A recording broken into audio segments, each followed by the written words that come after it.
नमस्कार, संघर्ष वृत्तवाहिनीमध्ये आपलं स्वागत। घेऊया ठाणे आणि आसपासच्या परिसरामधील घडणाऱ्या महत्त्वाच्या घडामोडींचा आढावा। म्हाडाच्या कोकण विभागातील 2147 घरांसाठी सोडतीचा निकाल ठाण्यात काशीनाथ घाणेकर नाट्यगृहामध्ये कार्यक्रम संपन्न झाला। महाराष्ट्राचे उपमुख्यमंत्री एकनाथ शिंदे आणि परिवहन मंत्री प्रताप सरनाईक, ठाणे महानगरपालिका आयुक्त सौरभ राव, म्हाडाचे आयुक्त संजीव जयस्वाल आणि व्हिडिओ कॉन्फरन्सद्वारे अजित पवार या सोहळ्याला उपस्थित होते। गृहनिर्माण प्रकल्पामध्ये 2147 सदनिका आणि 117 भूखंड विक्रीसाठी आजची ही सोडत होती। सर्वसामान्य माणसांचे स्वप्न असतं की आपल्याला हक्काचं घर मिळालं पाहिजे, चांगलं घर मिळालं पाहिजे, परवडणाऱ्या किमतीमध्ये घर मिळालं पाहिजे अशी प्रत्येकाची भावना असते आणि स्वप्नात प्रत्येकाला खूप कष्ट घ्यावे लागतात। घर बांधून बघ अशी एक म्हण आहे। घर बांधणं किती कठीण असतं असं मोठ्या लोकांचे स्वप्न असतात। प्यारा एक बंगला हो, घर में एक गाडी हो अशी मोठ्या लोकांची स्वप्न असतात। म्हाडामध्ये घरं घेणारे लोकांचीही अशीच काही स्वप्न असतात। त्यांची साधी स्वप्न असतात आणि ते आपले घरटे छान आणि सुंदर करण्याकरिता नेहमी प्रयत्न करत असतात। 2.5 वर्षात अनेक प्रकल्प मार्गी लावण्याचं काम आपण केलं असल्याचं यावेळी उपमुख्यमंत्री एकनाथ शिंदे यांनी म्हटलंय। तसेच स्पीड ब्रेकर दूर केलेत, या घरांसंदर्भामध्ये येणारे अडथळे देखील दूर करत आपण अनेक स्पीड ब्रेकर दूर केले असं त्यांनी म्हटलंय। 2100 घरं सध्या आहेत। 31,200 लोकांनी या घरांची मागणी केली होती। म्हाडाच्या घरांची विश्वासार्हता आता वाढली आहे। डेव्हलपरला आम्ही यावेळी प्रत्येक वेळी सांगत असतो की कर नको, मात्र चांगली घरं द्या अशा आम्ही स्पष्ट सूचना नेहमी देत असल्याचं देखील त्यांनी यावेळी म्हटलेलं आहे।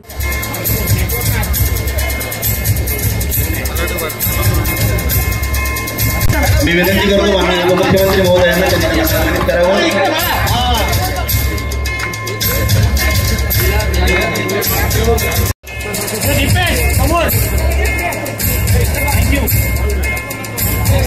हे दुसरे विजेते आहेत।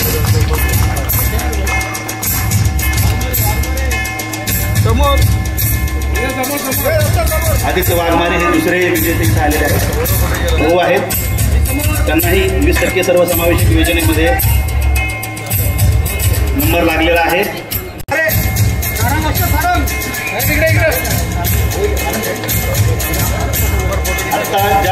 सगळ्यांना आवाहन करत होतो की मी म्हाडा स्टाफ असून माझ्या भावाच्या नावाने फॉर्म भरलेला होता। तर पहिल्याच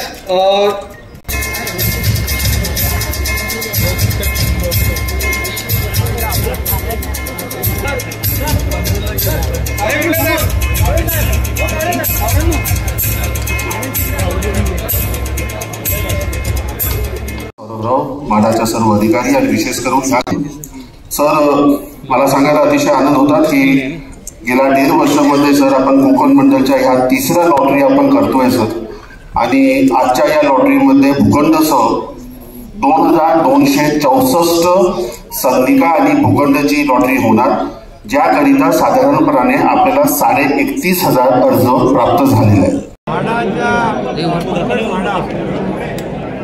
गृहनिर्माण आज 2147 आज त्यांची लॉटरी काढली। 31,000पेक्षा जास्त अर्ज आले। त्यामुळे आता म्हाडावर म्हाडाच्या घरांना लॉटरीमध्ये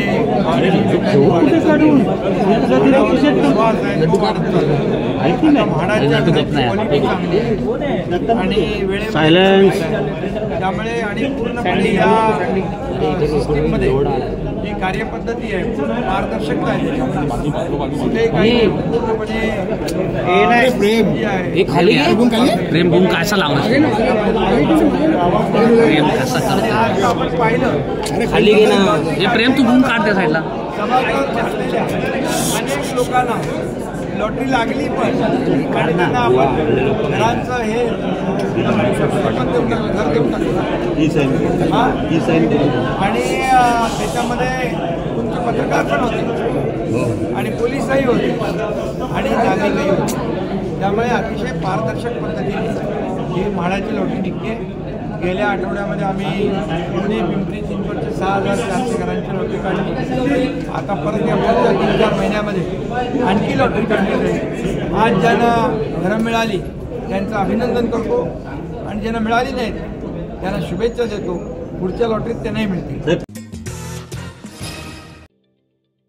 ठाणे महानगरपालिकेचे मालमत्ता कर म्हणजेच प्रॉपर्टी टॅक्स भरण्याचे आवाहन.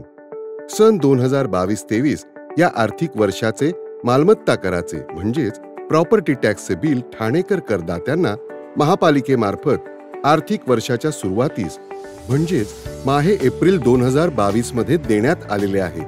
तथापि अद्यापही काही करदात्यांनी मालमत्ता कर महापालिकेकडे जमा केलेला नाही. सध्या आर्थिक वर्षाचा अंतिम टप्पा सुरू झाला आहे. मालमत्ता कर वसुलीसाठी महापालिकेतर्फे कडक कारवाई हाती घेण्यात आली आहे. या अंतर्गत जंगम मालमत्ता, टीव्ही, फ्रीज, वाहन व इतर जप्त करणे तसेच स्थावर मालमत्ता वॉरंट बजावून जप्त करण्यात येत असून मालमत्तेचा जाहीर विक्रीद्वारे लिलाव करून कराची रक्कम वसूल करण्यात येत आहे. मालमत्तेस पाणी पुरवठा करण्यात येणारे नळ संयोजन खंडित करण्यात येत आहेत. त्याचप्रमाणे थकीत मालमत्ता करावर 2% व्याज आकारले जात असल्याने भरावयाची रक्कम वाढत आहे. आपला मालमत्ता कर propertytax.thanecity.gov.in या लिंकद्वारे तसंच गुगल पे, फोन पे, पेटीएम याद्वारे ऑनलाईन पद्धतीने करण्याची सुविधा उपलब्ध करून दिली आहे. शनिवार, रविवार व सार्वजनिक सुट्टीच्या दिवशी नागरिकांना मालमत्ता कर भरणे सोयीचे व्हावे याकरता महापालिकेचे मालमत्ता कर संलग्न कार्यालय या दिवशी कार्यान्वित ठेवण्यात आलेले आहे. तरी मालमत्ता कर वसुलीची अप्रिय कारवाई टाळण्याच्या दृष्टिकोनातून मालमत्ता कर भरून महापालिकेस सहकार्य करावे. धन्यवाद. मुंबई नाशिक महामार्गावरील खाडी किनारी परिसरात अनधिकृत कचरा आगारांमुळे खारफुटी नष्ट होऊन जैवविविधतेला धोका निर्माण झाल्याचा आरोप करत येथील कचरा साफ करून खारफुटीचे पुनर्जीवित करण्याची मागणी राष्ट्रवादी शरद पवार गटाचे नेते जितेंद्र आव्हाड यांची लेक नताशा आव्हाड यांनी समाज माध्यमांवरती केली आहे. पर्यावरणाचा ऱ्हास होत असल्याप्रकरणी राष्ट्रीय हरित न्यायाधिकरणाकडे त्यांनी दाद मागणार असल्याचं स्पष्ट केलंय. या निमित्ताने आव्हाड यांची लेक खाडी परिसर बचावासाठी मैदानात उतरल्याचं चित्र पाहायला मिळतंय. नाशिक हायवेवरील farm house the bistro dhaba जवळील अनधिकृत कचरा टाकण्यात येतो. या कचरा आगारातील दुर्गंधीमुळे पारसिक नगर, कारेगाव आणि कळवा भागातील नागरिक त्रस्त आहेत. कचऱ्यामुळे नागरिकांना विविध आरोग्यविषयक समस्यांना सामोरे जावं लागत आहे. राष्ट्रवादीचे शरद पवार गटाचे नेते जितेंद्र आव्हाड यांची कन्या नताशा आव्हाड यांच्यासह राष्ट्रवादीचे पदाधिकारी अभिजित पवार यांनी कचरा आगाराची पाहणी करत त्यामुळे येथील नागरिकांना होणाऱ्या त्रासाचा मुद्दा समोर आणला होता. आमदार जितेंद्र आव्हाड यांनी या प्रश्नासंबंधी आयुक्तांना निवेदन देऊन या ठिकाणचे कचऱ्याचे ढीग वाढतच असल्याची टीका नताशा यांनी त्यावेळी केली होती. वारंवार नागरिकांकडून तक्रार करून आंदोलन करूनही प्रशासनाने संबंधितांवरती कारवाई करत नसल्याचा आरोप करत तात्काळ संबंधित लोकांवरती कारवाई करून कचऱ्याचा प्रश्न लवकरात लवकर निकाली काढण्याची मागणी केली होती. त्यापाठोपाठ कचरा आगाराबाबत काही महत्त्वाचे मुद्दे देखील उपस्थित करत त्यासंबंधीची चित्रफीत त्यांनी समाज माध्यमांवरती प्रसारित केली आहे. कचऱ्यामुळे प्लास्टिकचा कचरा खाडीत जातो आणि त्याचा त्रास तिथे येणाऱ्या पक्ष्यांना होतोय. कचऱ्यामुळे विषारीयुक्त वायू पसरून परिसरातील नागरिकांना त्रास होऊ लागलाय. रहिवाशांच्या आरोग्याचा प्रश्न आता गंभीर होऊ लागलाय. त्यावर ठाणे महापालिका काही ठोस कारवाई करत नाही असं त्यांनी म्हटलंय. येथील कचरा साफ करून खारफुटीचे पुनर्जीवित करण्याची मागणी करत पर्यावरणाचा ऱ्हास होत असल्याप्रकरणी राष्ट्रीय हरित न्याय प्राधिकरणाकडे दाद मागणार असल्याचं त्यांनी स्पष्ट केलंय. मी नताशा आव्हाड एक गंभीर मुद्दा आज तुम्हा सर्वांच्या समोर मांडायला आली आहे. मागच्या आठवड्यात जेव्हा आम्ही कचऱ्याचा विषय उचललेला तेव्हा आमच्यापर्यंत खूप लोकांच्या प्रतिक्रिया आल्या आणि त्यानंतर आम्ही ह्या विषयात अजून खोल जाऊन अभ्यास करायचा निर्णय घेतला आणि तेव्हा काही धक्कादायक गोष्टी आमच्या समोर आल्या. 2018 ते 2024 तुम्ही जर गुगल मॅप्सवर सॅटेलाइट इमेज बघितले तिकडच्या मॅनग्रोव्हचे म्हणजे खारफुटी ज्या आहेत तर तुम्ही बघू शकतात की कुठल्या एक्सटेंटपर्यंत त्याचा नाश केलेला गेला आहे. ज्या भागात हे डम्पिंग इलिगल डम्पिंग होत आहे त्याला लागूनच जगप्रसिद्ध ठाणे क्रीक वेटलँड आणि फ्लॅमिंगो सँक्च्युअरी जे 3 आहेत आपल्याकडे ते तिथे आहे आणि ह्या डम्पिंगमुळे तिकडचा जो प्लास्टिकचा कचरा आहे तो त्या खाडीत जाऊन ह्या फ्लॅमिंगो सँक्च्युअरीमध्ये जाऊन मिळतो आणि तिथे खूप वेगवेगळ्या प्रकारचे मायग्रेटरी बर्ड्स येतात आणि त्यांनाही ह्याचा त्रास होतो. पण यासोबत तिथे जो कचरा डम्प केला आहे त्याच्यातनं पॉयझनस गॅसेस रिलीज होतात आणि हे गॅसेस आजूबाजूचे जे परिसर आहेत जसे खारेगाव, पारसिक, ठाण्याचा काही भाग, भिवंडी इथेही हे पॉयझनस गॅसेस पसरतात आणि ह्याचे साईड इफेक्ट्स तिकडच्या रहिवाशांच्या आरोग्यावर होतात. आरोग्याच्या दृष्टिकोनाने खूप गंभीर विषय आहे आणि TMC कडे हा विषय उचलूनही त्यांनी ह्याच्यावर काहीही ठोस कारवाई घेतली नाही. आमच्यापर्यंत अशी माहिती पोचली आहे की सत्ताधारी पक्षाचे काही नेते ह्यात इन्व्हॉल्ड असल्यामुळे टीएमसी यांच्यावर ऍक्शन घ्यायला घाबरत आहे। यापुढे आमची टीएमसी कडनं एकच अपेक्षा आहे की त्यांनी तिकडे जो इलिगल कचऱ्याचा डम्पिंग होतो आहे ते थांबवावं आणि तिथे ऑलरेडी जो कचरा जमा झाला आहे तो सगळा साफ करून तिकडे जे खारफुटी आहेत त्यांना परत रिस्टोर करावं। निसर्गाचा जो नाश झाला आहे हा मुद्दा घेऊन आम्ही NGT म्हणजे नॅशनल ग्रीन ट्रायब्युनल यांनाही अप्रोच करणार। जोपर्यंत हा मुद्दा सॉल्व्ह होत नाही तोपर्यंत ह्याचा पाठपुरावा आम्ही करतच नाही।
PME बस सेवा योजनेअंतर्गत केंद्र शासनाने ठाणे महानगरपालिकेच्या परिवहन सेवेसाठी 100 पर्यावरणपूरक वातानुकूलित ई-बसेस मंजूर केल्या आहेत।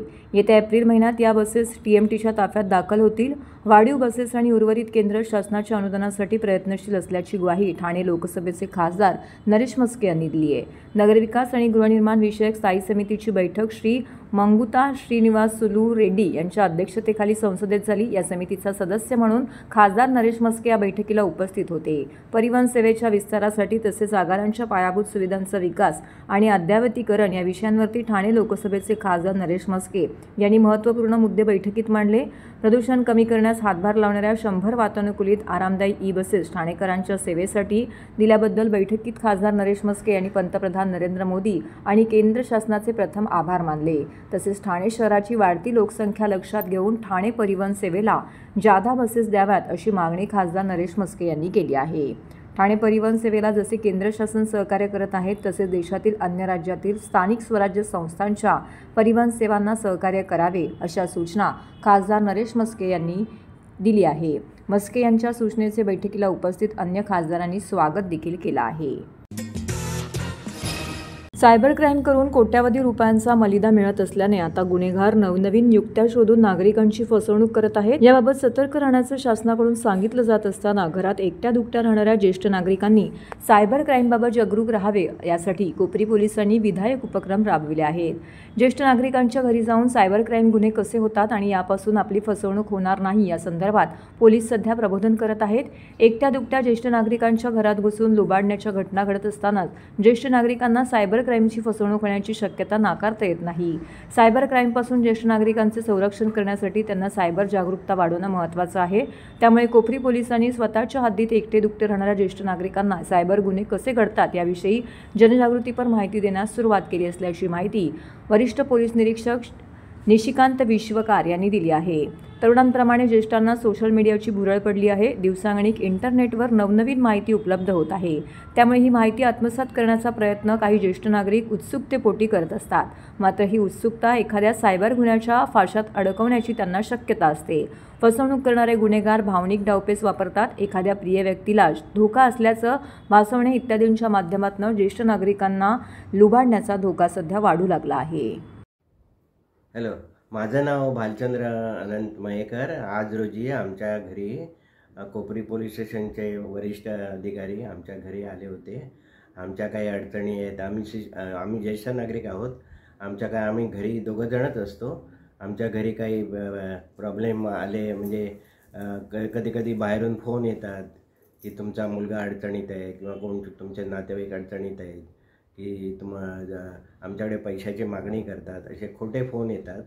त्या संबंधी ते चौकशी करण्यासाठी ते आले होते आमच्याकडे आणि हे वरच्यावर आमच्याकडे येऊन ज्येष्ठ नागरिकांची आमची चौकशी करतात. शिवसेना महिला आघाडीच्या वतीने ठाण्यातील गोदूताई परुळेकर मैदानामध्ये हळदी कुंकू सोहळा दणक्यात पार पडला. शिवसेना पक्षप्रमुख उद्धव ठाकरे यांच्या पत्नी रश्मी ठाकरे यांच्या प्रमुख उपस्थितीमध्ये हजारो महिलांनी वाण लुटले. यावेळी विविध क्षेत्रामध्ये उल्लेखनीय कामगिरी करणाऱ्या महिलांचा या कार्यक्रमामध्ये विशेष सत्कार करण्यात आला. तसेच लकी ड्रॉ काढून महिलांना आकर्षक बक्षिसे देण्यात आली. या सोहळ्याच्या निमित्ताने ठाण्याचे मैदान महिलांच्या गर्दीने ओव्हरपॅक झालं होतं. रश्मी ठाकरे यांनी मोठ्या आस्थेने महिलांशी संवाद साधून त्यांची विचारपूस केली. यावेळी शिवसेना नेते माजी खासदार राजन विचारे, महिला जिल्हा संघटक रेखा कोपकर, नीलम डवन, रंजना शिंत्रे, माजी नगरसेविका नंदिनी विचारे, महिला उपजिल्हा संघटक महेश्वरी तरे, आकांक्षा राणे, संपदा पांचाळ, वासंती राऊत, प्रमिला भांगे, उपशहर संघटक मंजिरी ढमाले, महिला विधानसभा क्षेत्र संघटक शीतल हुंडारे मिंढे, महिला विभाग संघटक संपदा उरणकर, ज्योती कोळी, नंदा महेश कोथळे, माजी नगरसेविका रागिनी बैरीशेट्टी, महिला उपविभाग संघटक राजश्री सुर्वे, उषा बोरुडे, धनश्री विचारे, रोशनी शिंदे, स्मिता आंग्रे, मानसी पालवे, अनिता हिलाल, ज्योती दुग्गल, खुशबू रावल यांच्यासह युवती सेनेच्या पदाधिकारी आणि महिला मोठ्या संख्येने येथे उपस्थित होत्या. विजेती आणि तिला काय मिळणार असेल सांगा. पदरावरती जरतारीचा मोर नाचरा हवा, अर्थात पैठणी. सीमा शिर्के कर्तृत्ववान महिलांमध्ये आपण त्यांचा सन्मान करत आहोत. स्कूल बस चालवणं, त्याचप्रमाणे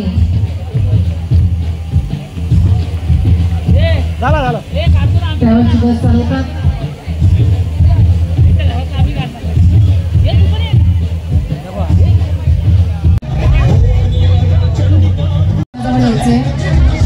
गणेश स्पर्धेतील विजेत्यांना गुप्ता, रवींद्र चव्हाण, प्रशांत वाळंज, बाळा म्हस्कर, राजू चापले कृपया यांनी मंचाजवळ यायचं आहे.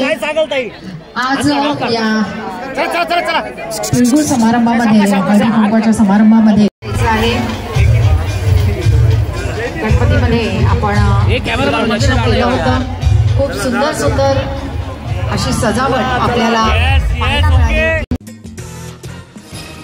काही महिन्यांपूर्वी झालेल्या लोकसभा आणि त्यानंतर झालेल्या विधानसभेच्या निवडणुकीत ठाणे जिल्ह्यातील पराभूत उमेदवारांनी मॉकपोलच्या प्रक्रियेवरती बहिष्कार टाकण्याचा निर्णय घेतला आहे. सर्वोच्च न्यायालयाने निवडणूक आयोगाला ब्रंट मेमरी तपासणी करून घ्यावी असे निर्देश दिले असताना सर्वोच्च न्यायालयाने दिलेल्या निर्णयाचा अवमान करून मॅकपोल करून घ्यावं असे आदेश जिल्हाधिकाऱ्यांना निवडणूक आयोगाने दिले असल्याने या विरोधात ठाणे जिल्ह्यातील पराभूत उमेदवारांनी या प्रक्रियेवरतीच बहिष्कार टाकण्याचा निर्णय जिल्हाधिकाऱ्यांच्या बैठकीत घेतला आहे. यावेळी पराभूत उमेदवारांनी जिल्हा निवडणूक अधिकाऱ्यांवरती नाराजी व्यक्त केली आहे. संपूर्ण महाराष्ट्रात नुकताच पार पडलेल्या लोकसभा व विधानसभा निवडणुकीत ईव्हीएम संदर्भात नागरिकांमध्ये असंतोष निर्माण झाल्याने पराभूत उमेदवारांनी निवडणूक आयोगाच्या विरोधात न्यायालयात याचिका दाखल केल्या होत्या. तसेच काही पराभूत उमेदवारांनी ईव्हीएमच्या BUCU व्हीव्हीपॅट मशीनच्या ब्रंट मेमरी तपासणी करण्यासाठी लाखो रुपये भरले आहेत. पराभूत उमेदवारांनी निवडणूक आयोगाविरोधात टाकलेल्या याचिकेवरती सर्वोच्च न्यायालयाने याबाबत तात्काळ खुलासा करावा अशी निवडणूक आयोगाला नोटीस बजावली आहे. या नोटीसमध्ये सर्वोच्च न्यायालयाने निवडणूक आयोगाला ब्रंट मेमरी तपासणी करून घ्यावी असे निर्देश दिले असताना सर्वोच्च न्यायालयाने दिलेल्या निर्णयाचा अवमान करून मॉकपोल करून घ्यावे असे आदेश आता जिल्हाधिकाऱ्यांना दिले आहेत. यांनी ठाण्यातील जिल्हाधिकाऱ्यांनी पराभूत उमेदवारांनी केलेल्या अर्जदारांची बुधवारी बैठक घेतली. ठाणे जिल्हाधिकारी कार्यालयात झालेल्या एका बैठकीला माजी खासदार राजन विचारे, दीपेश म्हात्रे, MK मडवी, पांडुरंग बरोरा, सुभाष पवार, सचिन बासरे तसेच इतर उमेदवारांचे प्रतिनिधी उपस्थित होते. या बैठकीत तुम्हाला फक्त मॉकपोल करता येणार नसल्याने सांगण्यात आल्याने सर्व पराभूत उमेदवारांनी संताप व्यक्त करून या संपूर्ण प्रक्रियेवरती बहिष्कार टाकण्याचा निर्णय घेतला आहे. तुम्ही बघितलं असेल की संध्याकाळी 6 ते 11 वाजेपर्यंत त्या ठिकाणी जे काही CCTV फुटेज आहेत आणि जे 76 लाख मतदान संपूर्ण या महाराष्ट्रामध्ये झालेलं आहे वाढीव मतदान, या वाढीव मतदानाचं संबंध माहिती आणि रिपोर्ट तो हायकोर्टाला सादर करावा यासाठी मला वाटतं त्यांनी ऑर्डर दिलेली आहे. तुम्हाला माहिती असेल की कायद्यामध्ये इलेक्शन कमिशनचा नियमच असा आहे की संध्याकाळी 6 नंतर जर मतदान संपल्यानंतर जे कोण लाईनमध्ये असतील त्यांना तुम्हाला टोकन द्यायला पाहिजे. परंतु इथे कुठलंही नाही, म्हणजे 76 लाख लोकांना या लोकांनी टोकन दिले का या संबंध गोष्टीचं संबंध माहिती हायकोर्टाने मागितलेली आहे आणि त्याचबरोबर मला वाटतं 95 मतदारसंघामध्ये या संबंध ऑब्जेक्शन या ठिकाणी रेस केलेले आहेत. मग ते कोर्टात असेल, हायकोर्टात असेल किंवा इतर इलेक्शन कमिशनरकडे असेल. जर तुम्ही बघितलं असेल प्रत्यक्षात झालेलं मतदान आणि EVM मध्ये झालेलं मतदान ह्याच्यामध्ये भरपूर तफावत आहे. आणि तुम्ही बघितलं असेल 19 मतदारसंघामध्ये प्रत्यक्षात झालेलं जे मतदान आहे आणि जे EVM मशीनवरती झालेलं आहे ह्याच्यामध्ये सुद्धा भरपूर असा फरक आहे. या सर्व ह्या गोष्टी ज्या आहेत ह्या संबंध मला वाटतं त्यांच्या निदर्शनास आणून सुद्धा इलेक्शन निवडणूक आयुक्त आहे ते जाणून बुजून त्या ठिकाणी ह्याच्यामध्ये स्वतःची काळी लपवण्यासाठी वेगवेगळे फंडे त्या ठिकाणी निर्माण करतायत. आज आम्ही सर्व उमेदवारांनी या संदर्भामध्ये आम्हाला मॉक पोल नको आहे आणि त्या संदर्भामध्ये कायदेशीर पण काय उद्या कोर्टात जायचे ते आम्ही सर्व एकत्र बसून निर्णय घेतोय. 135 शहापूर विधानसभा मतदारसंघातून मी निवडणूक लढवली. मी पांडुरंग माधव बरोबर माझ्या मतदारसंघात मी 1600 मतांनी पराभूत झालो. माझा या ठिकाणी संशय आहे की ज्या EVM त्या ठिकाणी सेट झालेल्या होत्या आणि या ठिकाणी 5% EVM VVPAT मोजण्यासाठी आम्ही रिचेकिंगसाठी आम्ही त्या ठिकाणी आणि रिचेकिंगसाठी आम्ही रितसर पैसे भरले. 47,000 एका VVPATचे त्या ठिकाणी आम्ही पैसे भरले. आम्हाला सांगण्यात आलं की 23 तारखेला रिझल्ट आहे, 23 तारखेपासून 7 दिवसाच्या आत हे तुम्ही रितसर पैसे भरले पाहिजे. आम्ही ते 30 तारखेच्या आत ते पैसे त्या ठिकाणी आम्ही भरल्या गेले आणि आता या ठिकाणी आम्हाला सांगण्यात येत आहे की तुमचं जे VVPATचे जे आहे ते आम्ही त्या ठिकाणी डिलीट करू आणि पुन्हा मॉकपोल करू. मग आम्ही ज्या ठिकाणी आमच्या ज्या मतपेट्यांवर काही EVMच्या मशीनवर जो संशय आहे त्या मोजण्यासाठी आम्ही पैसे भरलेले आहेत आणि ते न मोजता तुम्ही जर त्या डिलीट करून तो डाटा डिलीट करून तुम्ही जर मॉकपोल करत असाल तर त्याचा अर्थ काय आहे, त्याचा काय कुठल्याच प्रकारे काय निष्पन्न होणार नाही. आणि म्हणून जाणून बुजून निवडणूक आयोग आम्हाला खेळवण्याचा या ठिकाणी प्रकार करतोय. आणि म्हणून आता या ठिकाणी डोंबिवलीमधून दिपेशजी म्हात्रे, मुरबाड विधानसभेतून सुभाषजी पवार किंवा ऐरोली मतदारसंघातून MK मडवी किंवा राजेंद्र विचार साहेब आम्ही 5 उमेदवार या ठिकाणी आलेले आहे. आणि आज जी जिल्हा निवडणूक अधिकाऱ्यांची बैठक घेतली त्या मॉकपोलसाठी आमचा या ठिकाणी विरोध असणार आहे आणि त्या संदर्भात आम्ही या पुढची आमची पावलं कोर्टात जाऊन यांच्या विरोधात याचिका दाखल करण्याची या ठिकाणी आम्ही. तर हे होतं संघर्ष वृत्तवाहिनीचं आजचं बातमीपत्र. उद्या पुन्हा भेटू याच वेळी याच ठिकाणी ताज्या घडामोडींसह. तोपर्यंत नमस्कार.